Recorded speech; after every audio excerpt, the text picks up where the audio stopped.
Bonjour, aujourd'hui on a la chance d'être avec un monument du cyclisme français, un des plus emblématiques sportifs tricolores, un homme qui a gagné 5 fois le Tour de France, le dernier Français à l'avoir gagné le Tour de France. Cet homme, vous l'avez peut-être déjà reconnu, c'est Bernard Hinault. Bonjour Bernard Hinault. Bonjour. Merci d'être avec nous aujourd'hui à Nogent-sur-Oise. Est-ce que ça va ? Si je suis là, c'est que ça va. Ça va bien ? Je ne serais pas là, oui. Je vois que vous avez le sourire aux lèvres, donc c'est que ça doit bien aller. Ça va pas trop mal. Je suis très content de vous avoir avec moi, avec nous, aujourd'hui au Château des Rochers, dans cette interview qui se veut être une interview pour tout le monde. C'est vrai que lorsqu'on tape votre nom sur YouTube ou simplement sur Google, on commente vos exploits sportifs, on commente votre parcours sportif, mais on a aussi envie de savoir un petit peu l'homme que vous êtes et puis le Bernard Hinault d'aujourd'hui. Finalement, c'est ce qu'on va essayer de faire, si vous le voulez bien, dans cette interview.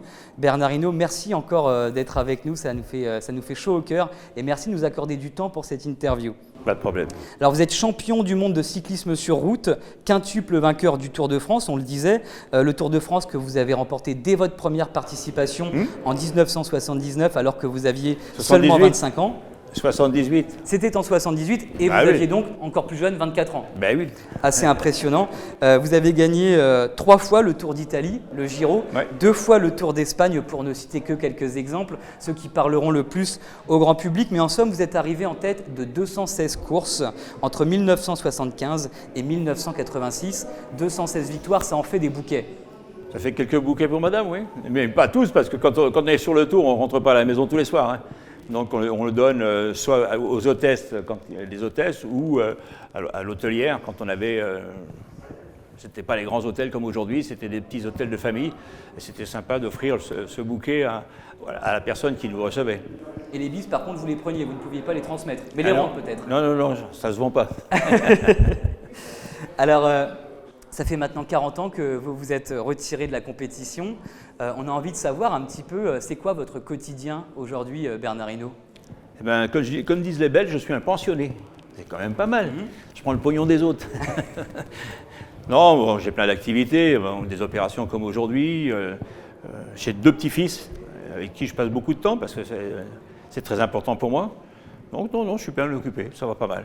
Donc aujourd'hui, c'est la famille et c'est déjà pas mal parce que j'ai cru comprendre que ça vous tenait à cœur de vous rapprocher de vos petits-enfants aujourd'hui. Ce que moi, j'ai pas fait avec mes enfants, du fait que j'étais toujours sur la route, je veux le faire avec mes petits-enfants, comme mon grand-père a fait pour moi.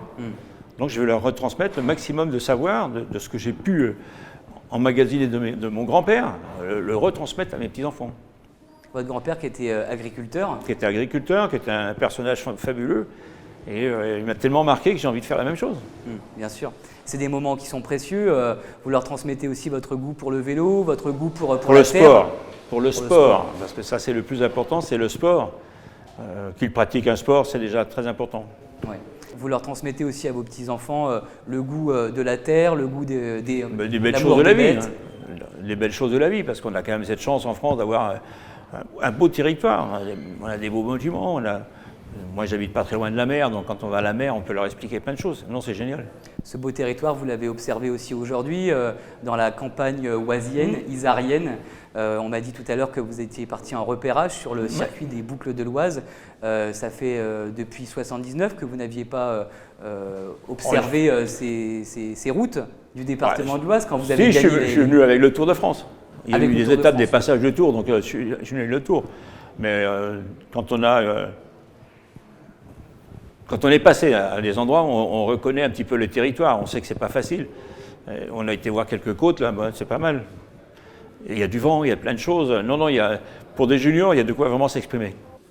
Alors, quand on gagne le Tour de France une fois, et puis une deuxième fois, et puis une troisième fois, et ainsi de suite jusqu'à 5, est-ce que la vie, elle change ? C'est une question que je me suis posée quand j'ai su que j'allais rencontrer le quintuple vainqueur du Tour de France, Bernard Hinault. Est-ce qu'on ne devient pas une sorte de rockstar avec des gardes du corps, des fans, une vie qui change Rien complètement ? de ça. Rien de tout ça ? Mais non, je n'ai pas changé ma manière de faire les choses. Et l'entourage non plus ? Comment ? L'entourage non plus. Parce que je suis resté avec mes copains, je suis resté avec ma famille, je ne me suis pas fait construire un château, non. Je vois pas l'intérêt. Je crois qu'il faut rester naturel et puis surtout garder cette envie de gagner des courses. Vous êtes resté l'homme que vous étiez et que vous êtes toujours. Oui. Mais en revanche, le public, lui, a commencé à s'intéresser de plus en plus à vous, à vous aimer. Ah ben, il y a de tout. Il y a ceux qui vous aiment pas parce que vous gagnez trop, puis ceux qui vous aiment parce que c'est un peu à leur image, quoi. Mais bon, ça fait partie de la vie, il ne faut pas croire. Hein. C'était pas une pression un peu lourde à supporter quand même Jamais. les gens qui sont en bas de l'hôtel, à côté de la voiture? Il faut faire avec, c'est tout. Bon, on peut arriver à se protéger. Quand on a une maison, bon, on met un portail et puis il y a quand même beaucoup moins de gens qui viennent. Et puis comme j'étais souvent en course, donc ils n'avaient pas l'occasion de revenir à la maison. Ouais. Vous parliez des copains de votre entourage qui finalement aussi étaient là pour vous soutenir parce qu'ils vous connaissent. Greg LeMond, Cyril Guimard, Eddy Merckx, ce sont des hommes que vous avez côtoyés, ce sont vos acolytes, d'autres figures emblématiques du vélo français et international. Est-ce que vous avez gardé des copains de cette époque, de votre génération, la génération 70-80, vous qui êtes un homme fidèle en amitié? Tous ceux qui ont été avec moi, j'ai gardé de l'amitié, même ceux qui étaient mes adversaires. Parce qu'on peut être adversaire dans la course, mais le soir, avoir l'occasion de dîner ensemble. Et c'est ça le sport. C'est pas de se mettre un coup de baston parce que oui, je t'ai battu et tout, j'ai été battu. Non, non. Non, moi, mes copains, c'est Eddy Merckx, c'est Bernard Thévenet, c'est tous les coureurs que j'ai côtoyés. Quand on se retrouve, c'est avec grand plaisir. Cyril Guimard qui est venu lui aussi d'ailleurs parrainer les boucles de l'Oise il y a quelques années. Ce sont des personnes à qui, pour ceux bien sûr qui sont toujours de ce monde, ce sont des personnes que vous avez parfois au téléphone avec qui vous allez faire un restaurant ou que vous invitez à la maison. Oui, on se rencontre sur des courses aussi, sur des opérations. Et puis quand on a un petit bruit comme quoi il a un petit problème de santé, qu'est-ce qu'on fait? On l'appelle tout de suite pour savoir qu'est-ce qui se passe. Ne serait-ce que pour prendre de ses nouvelles. Ouais. C'est pas pour lui dire tu vas bien, non, parce que s'il va mal, non, je viens pour prendre des nouvelles de toi. Oui, vous êtes fidèle en amitié, c'est ce qui ressort aussi beaucoup de vos témoignages et de ce qu'on peut lire aussi dans votre biographie par exemple. Vous avez été proche d'un homme aussi qui nous a quittés il n'y a pas si longtemps, c'est Bernard Tapie avec La Vie Claire. Ça a été non pas votre directeur sportif, mais enfin c'était le patron. C'était le sponsor, c'est celui qui nous payait. Mais c'était un moment fantastique. Vous avez eu des paroles touchantes après son décès Ah ben c'est sûr, parce que c'est le seul patron que j'ai eu qui venait nous voir en course. J'étais 7 ans à la Régie Renault, j'ai vu une seule fois le patron. Parce qu'Alain Prost gagnait le Grand Prix de France et moi je gagnais le Tour de France le même jour. Donc il est arrivé, on a fait 3 photos, il s'est barré. Bon, j'étais un numéro dans une entreprise. Ouais. Alors que Bernard Tapie, il était à table avec nous, on discutait, on sentait qu'il y avait une passion. Si vous aviez 20 ans aujourd'hui, est-ce que vous le feriez le Tour de France? Est-ce qu'il a changé le Tour de France par rapport à celui que vous avez connu? Ça n'aurait rien changé pour moi. Je me serais adapté, c'est tout. Il n'y a pas de raison, pourquoi? Il y a des générations qui sont là aujourd'hui, qui sont très compétitifs. Et pourquoi nous, les anciens, que ce soit Eddy Merckx, que ce soit Bernard Thévenet ou Job Zoetemelk ou toutes ces générations, on ne se serait pas adapté à cette époque. On l'aurait fait.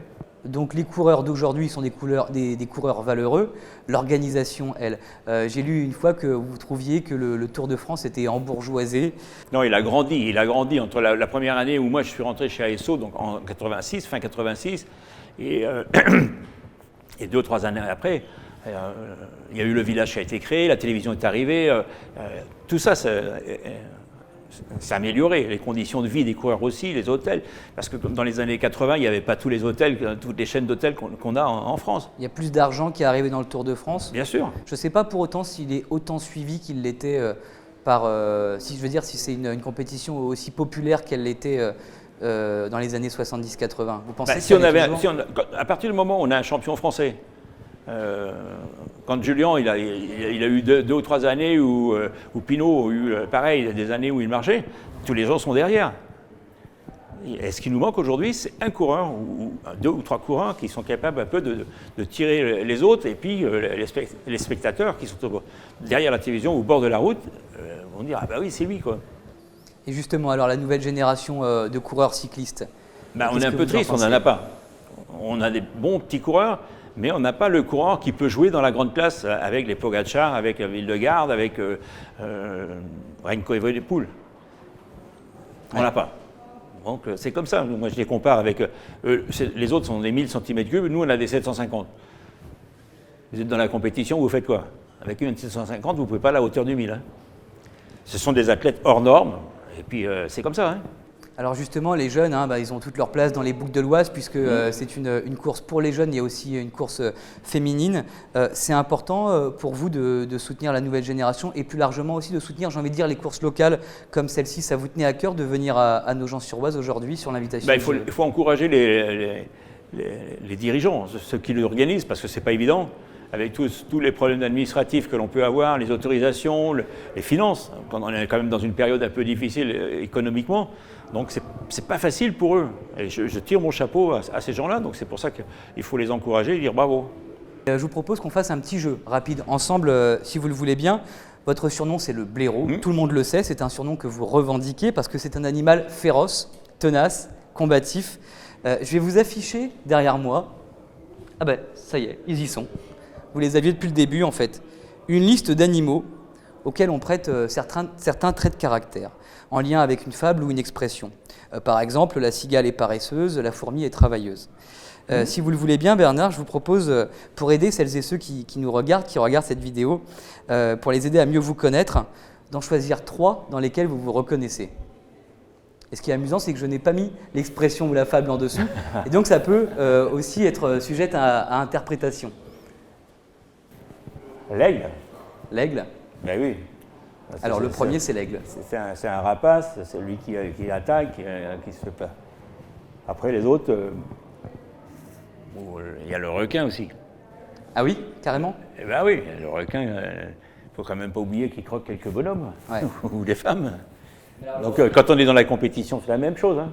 On ne fait pas de cadeaux aux autres. Hein. Donc c'est deux animaux qui sont un peu agressifs. 2 animaux assez féroces. Et féroces. Complètement féroces même. Et puis il y a Elle a une pointe de douceur peut-être. Ah non, après c'est l'éléphant. C'est lui qui bouscule tout, qui n'a pas peur de personne. Ok. Il y avait aussi la mémoire d'éléphant. Oui, soi-disant. Alors moi, je ne suis pas dans sa tête, hein, j'en sais rien. Donc des animaux qui sont costauds, quoi, qui ont de la force et qui ont la niaque. Parce que c'est ça, en fait, finalement, ce qui vous caractérise le plus. Parce qu'un agneau, il est fait pour être bouffé. Ouais. Moi, j'ai toujours dit, quand les gens m'interrogent, j'ai dit, moi, je suis un tigre. Et les autres, c'est des moutons. Et je leur bouffe la laine qui ont sur le dos. Et c'est comme ça qu'on gagne. Si je dis je suis un agneau, je suis un agneau, c'est-à-dire je suis un mouton, je ne bouge pas. Je suis content, je suis les autres.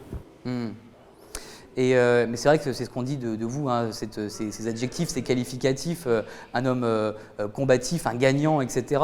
Il y a aussi quand même d'autres choses, j'imagine, dans le cœur de Bernard Hinault que cette soif de la victoire Alors tout dépend. Si on est dans la compétition, c'est ça. Mais si on est dans la vie, on n'est pas comme ça. Ça ne peut pas être comme ça. Donc il y a presque 2 personnages, quoi. Il y a celui de la compétition qui est là pour se battre, pour gagner. Et puis il y a l'autre de la vie courante où il faut être sympa, quoi.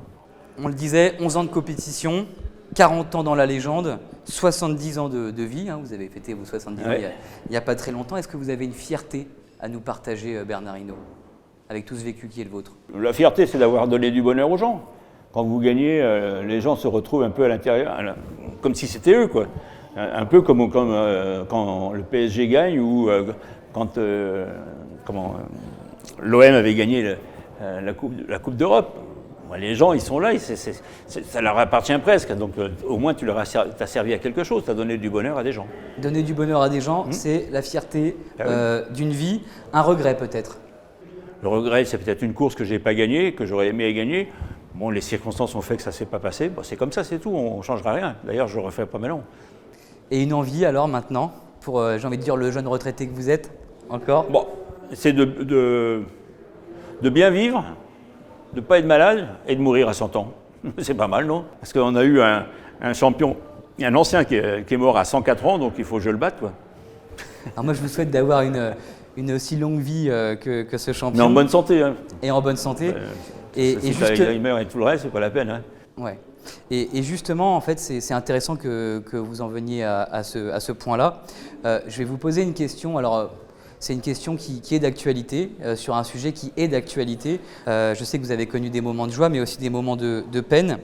Dans une de vos interviews, vous aviez confié avoir assisté à la souffrance d'un proche, malade, condamné. C'est une expérience qui vous a fait réfléchir sur ce qu'on appelle aujourd'hui le droit à mourir. Et donc, si je me permets d'évoquer ce sujet, qui relève de vos opinions personnelles, de vos convictions, de votre vécu aussi, c'est parce que c'est un sujet d'actualité. L'Assemblée nationale a récemment adopté une proposition de loi en faveur du droit à mourir. Est-ce que vous seriez d'accord, Bernard Hinault, pour nous exprimer, pour nous partager votre opinion sur ce sujet ? Bien sûr. Quand moi, c'est mon frère. Quand je l'ai vu souffrir comme il souffrait, en sachant très bien qu'il allait mourir, mais pourquoi on a continué ? Pourquoi on a continué ? Tout ça parce qu'il y a des gens qui disent « Ah non, non, faut pas les faire mourir ». Mais ce n'est pas eux qui sont à la place. Ce n'est pas eux qui ont souffert. Et ça, il faut qu'ils réfléchissent un peu à leur connerie, là. Quand on voit... les médecins savent très bien que la personne, elle ne va jamais s'en sortir. Alors, il faut arrêter. C'est pareil comme ceux qui sont dans le coma depuis 10 ans, 15 ans. On sait très bien qu'ils ne vont jamais revenir. Alors, c'est une souffrance pour les parents, parce qu'à chaque fois qu'ils voient leur enfant, il vaut mieux carrément arrêter tout. Il y a un moment difficile, mais on ne le voit pas souffrir. Ou être un peu comme grabataire, quoi. Il ne fait plus rien. Donc il faut réfléchir à tout ça. C'est un sujet qui suscite beaucoup de débats. En tout cas, vous avez une position bien affirmée sur le sujet. Moi, si jamais il m'arrive une tuile comme ça, mais j'ai envie de mourir tout de suite. J'ai pas envie de traîner pendant 1 an ou 2 ans en train de souffrir. Si je sais que si les gens qui sont en face, les médecins savent que je suis condamné, je ne vois pas pourquoi on va lutter contre ça. C'est ridicule, c'est complètement ridicule. Et pourquoi en Suisse ou en Belgique, tu peux aller demander l'euthanasie parce que tu sais très bien que tu vas... Et je disais que c'était un sujet qui faisait débat. Ça vous arrive parfois de trouver de l'opposition ou en tout cas de la contradiction dans votre entourage, dans vos amis quand vous parlez de ça. Vous dites que vous-même, si un jour vous en venez à être malade au point de ne pas pouvoir être l'homme que vous avez toujours été, enfin je veux dire d'être complètement empêché et que vous souhaiteriez que ça se passe comme ça, quand vous dites ça à vos enfants par exemple, est-ce qu'il n'y a pas de la faut discuter avec, hein. En disant non papa tu peux pas faire ça mais pourquoi? Il faut leur expliquer que c'est fini pour toi. Que tu meurs maintenant ou que tu meurs dans 2 ans, ça changera quoi? Ils vont te voir souffrir pendant 2 ans, être malheureux, eux-mêmes vont être malheureux. C'est ça qui est idiot, quoi. De ne pas prendre en compte la volonté de la personne. Et quand vous expliquez ça, on vous comprend? Ah ben, bien sûr qu'on va te comprendre. Hein. Moi, mon frère, quand je l'ai vu souffrir comme je l'ai vu souffrir, mais si on m'avait donné quelque chose, je crois que je l'aurais fait. Je l'aurais fait, moi. Ouais. Parce que je le voyais souffrir comme c'était pas possible, se tordre. Il faut arrêter quand même à un moment donné. Hein. Bah, merci de nous avoir partagé votre opinion sur le sujet. Ah non, mais moi, j'ai pas peur de dire ce que j'ai à dire. En tout cas, ce qui est sûr, c'est que vous êtes bien en forme et je vous cite « Tant que je respire, j'attaque ». Ben voilà. On espère vous voir continuer d'attaquer pendant longtemps. Le dernier mot, le mot de la fin, le mot de la fin de cette interview pour les jeunes et pour les boucs de l'Oise. Qu'est-ce que vous leur souhaitez à cette compétition? Qui se donnent à fond, qui prennent du plaisir. Parce que c'est une compétition avant tout, mais c'est aussi un jeu. Donc, qui s'éclate et que le meilleur gagne. Cette compétition dirigée par Jean-Louis Gillet? Oui. Non, je crois qu'il y a une belle équipe autour de lui, des gens compétents, donc il n'y a pas de raison que ça ne marche pas. Puis la ville qui suit bien aussi. Ça, c'est important aussi, parce que c'est des moments difficiles, comme on l'a dit tout à l'heure, et chapeau à eux. Merci Bernard Hinault pour ce temps que vous nous avez consacré. Merci pour cet échange. On vous souhaite beaucoup de plaisir pour la suite. Ça devrait aller. Merci beaucoup. J'espère que vous avez passé un bon moment. Pas de problème. Et puis je suis convaincu que les spectateurs de Nos gens TV, les téléspectateurs de Nos gens TV, eux aussi ont passé un bon moment. C'était important de mieux vous connaître, de faire mieux votre connaissance, même si vous êtes un homme entré dans la légende, une légende vivante, mais on sait que ça suscite beaucoup d'intérêt chez les Français et on est très heureux de pouvoir leur offrir ces paroles que vous nous avez livrées aujourd'hui. Merci Bernard Hinault. Merci à vous. Et maintenant, c'est à vous de jouer pour tenter de remporter la trilogie Hinault en bande dessinée dédicacée par Bernard Hinault lui-même.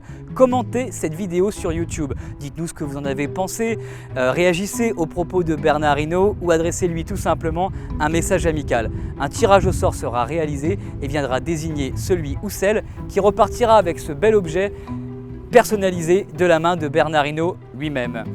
N'hésitez pas à liker aussi cette vidéo si elle vous a plu, à vous abonner à la chaîne YouTube de Nos gens TV, c'est très important pour nous, ça nous permet d'être plus visibles sur la plateforme.